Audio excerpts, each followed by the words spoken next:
Maayong gabi sa tanan guys, naata karon diri guys no. Ang ato ang update karon mahitungod ni kaya Tory sa lahat ng mga nagpaabot sa atin no. Hindi po daw siya masyadong naliwanagan po sa social media ngayon dahil po napakaraming sumusulpot na mga isyu tungkol po sa pagtanggal kay Tory. Maraming nagpaabot sa atin. Bakit po ba daw tinanggal si Tory? Sali po ba si Tory sa flood control na ito ay kinutong? Ito po ang tanong nila guys. Pero bakit pa tinanggal siya? May nalabag po ba siyang trabaho na hindi po nagustuhan ni BBM? Sa totoo lang guys, ito lang masabi ng ating kaibigan no, kanina. Sobrang lapit po ni Tory kay BBM. Hindi po kayang babuyin ni BBM si Tory dahil po si Tory mismo ang nanguna na ito ay makulong at mahuli si Kibuloy at saka si Tatay Digong no. Mahirap po kapag ang utang guys ng isang tao, lalo na may naitulong ka, may naiambag ka sa kanya, posible yan na irespeto kanya. Bakit ba lumalabas ngayon na kinakalaban ni BBM si Tory?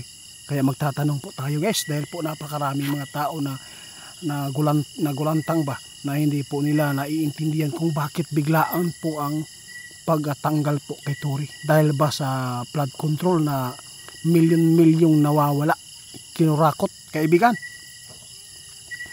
Marami nagpaabot sa atin. Totoo ba na may kaalaman po si Tory dito sa pagkurakot sa flood control? Isa na po dito no, nakakwarta na siya tungkol po sa bungiro kaibigan.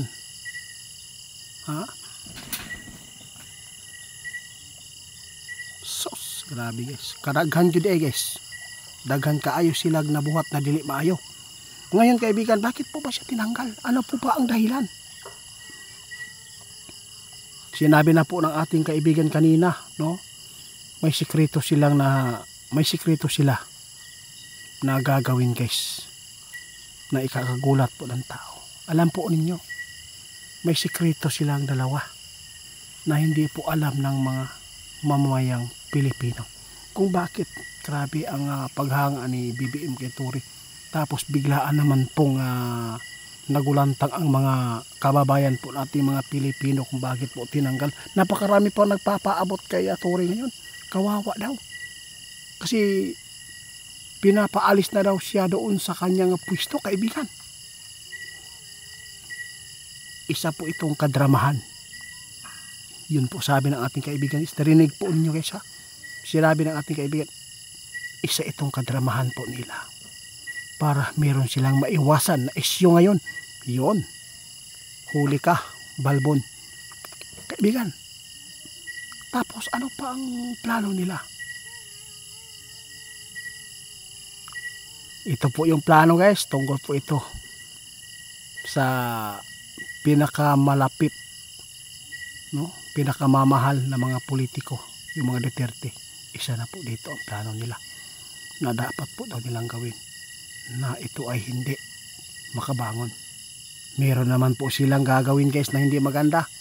Hintayin na lang po ninyo ha kung ano man po ito kaibigan. Ito nga nangyayari ba? Bakit po nagawa po nila ito sa sambayan ng Pilipino? Bakit po nila ito ginawa? Grabe guys, no? Nakakaawa po natin guys no? Sa totoo lang guys, pinapaikot-ikot lang ang Pilipino sa kanilang palad. Nagkunwari sila ngayon na ito ay mag-viral dahil po sa ginawa ni BBM kay Tory sa pagtanggal. Hindi po nyo alam kung ano ang pulot-tulo dito. Sinabi mismo ng ating kaibigan, meron silang sikreto na kanyang pinaplano ngayon tungkol po sa mga kalaban para hindi na po ito makakabangon. Pero guys, kahit anong gawin nila, pagdating ng 2028 siguradong kawawa sila. Kaibigan, salamat po sa inyo ha. Sa lahat ng nagpaabot sa atin ha, ito po ang sagot. Sige po.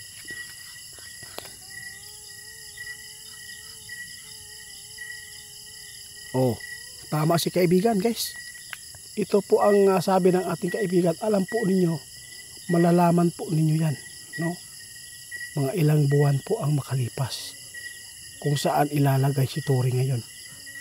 Isa na po dito ang kanilang pinuntirya ngayon, sila Duterte at Kibuloy, Sara Duterte, no? Mga Duterte ang pinupuntirya ngayon sa kanilang plano na hindi maganda. Gagawin po nila ito kasi hindi po makakilos si Tory diyan sa kanyang kinauupuan, kaya tinanggal po siya muna ngayon. Nagdrama-dramahan naman po yung may mga tungkulin po dito sa atin. Mag-ingat po tayo, wag po tayong magpapalin lang agad. Hindi po tayo pwede maniwala sa mga issue ngayon kasi gagawin po talaga nila, no? Nila Romualdez, Trillanes at saka yung Dilima at saka si BBM, lahat ng kumakalaban sa mga Duterte, no? Kaya yung mga Duterte supporters, wag po kayong matuwa. Hindi po nyo alam ang pulot dulo nito, no? Nasa parang laro lang ito. Grabe, iniwasan nila guys, no?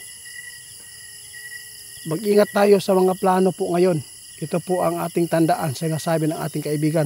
Sana magustuhan po ninyo ang ipinapaabot ng ating kaibigan dahil po napakarami mga tao nagpatanong, no? Kasi naguguluhan po daw sila kung bakit po daw tinanggal. Kasi nga, meron silang sikreto na hindi po niyo alam pa, na gusto nilang may madidiin na naman po dito para po magagamit na naman si Tory po dito. Mission ito ni Tory guys. May mission naman pong ipapagawa si BBM para naman po may madiin. Kaya hanggang dito na lang muna. Huwag po tayo magpaloko ngayon guys. Piliin po natin ang mga taong totoo. Kaya salamat po kaibigan. O lalo na yung mga tao ngayon, baka po abahin o mutuo mo dayo. Alam po ninyo ang sinabi ng ating kaibigan. Hindi ko lang mababagit po dito kasi delikado tayo. Tungkol po ito sa pugo guys. Kawawa ang mga Duterte. Kung gaano sila binaboy ngayon. Kinarga lahat sa kanila. Hindi nyo alam po yan. Kaya hindi ko na lang babanggitin pa yan.